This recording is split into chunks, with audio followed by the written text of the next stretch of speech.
How you doing? Charles, how are you? Doing good.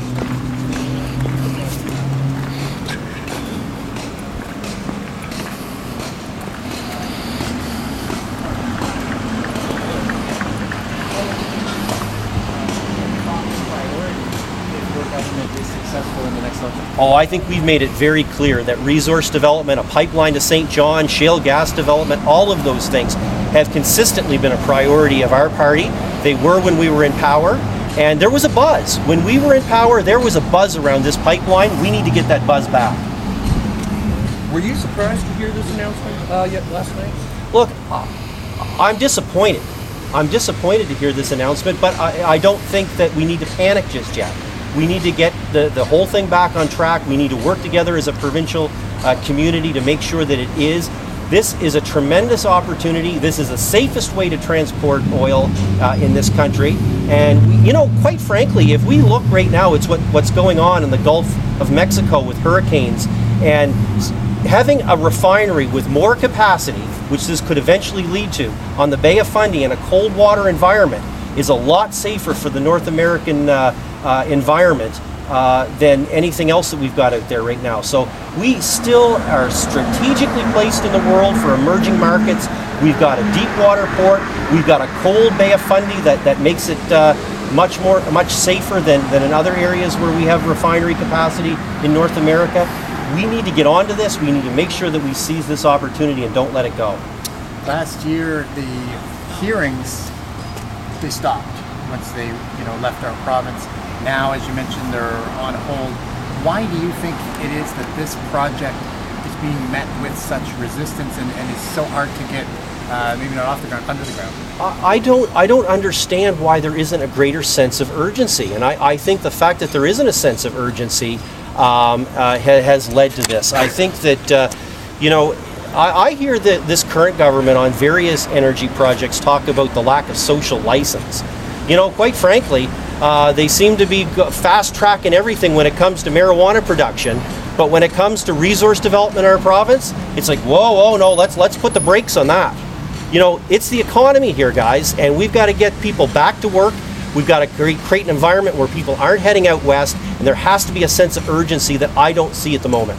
And quite frankly, our leader doesn't see. So what are you going to be looking at in particular over the next 30 days? I'm hoping that leaders from across this province start working with the National Energy Board to try and get things back on track, that they start working with TransCanada to tell them that New Brunswick is open for business, and what is it we need to do?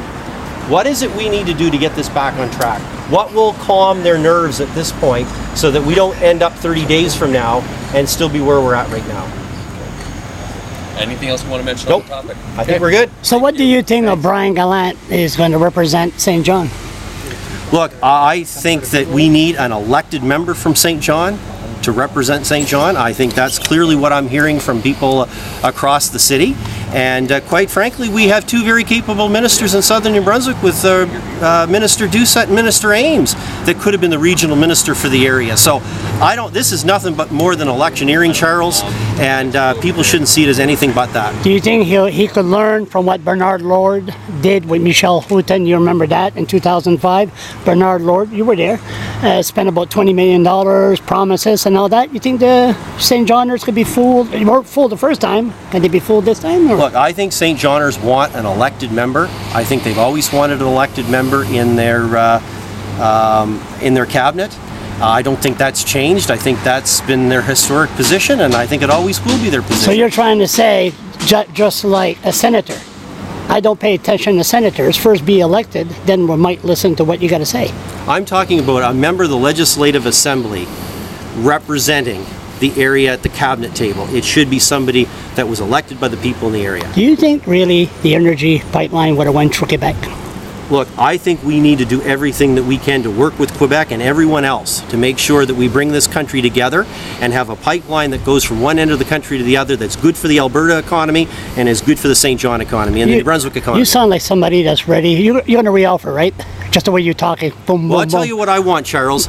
I want to create an environment where my kids and my grandkids are living here in the next generation. But you That's can't- what I want. But you can't breathe in St. John. I go to St. John. You know, I was in St. John for 15 years. I go there now. The chemicals, I could taste it in my mouth. We have some of the best environmental regulations in the world. I believe that we can do all of this stuff and do it right and protect the environment at the same time. You don't taste the chemicals? I believe that we can do this and do it right, Charles. Political answer again. Now, one more thing. Where are those jobs supposed to be created? 1,000 jobs. With The pipeline. the pipeline? Yeah.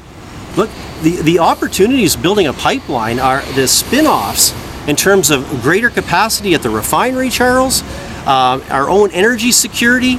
The spin-offs are going to be immense, but we got to get the pipeline built.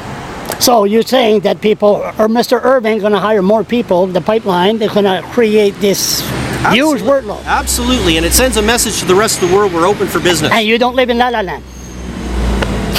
I live in New Brunswick and I want to be open for business. Thank you. Thank you.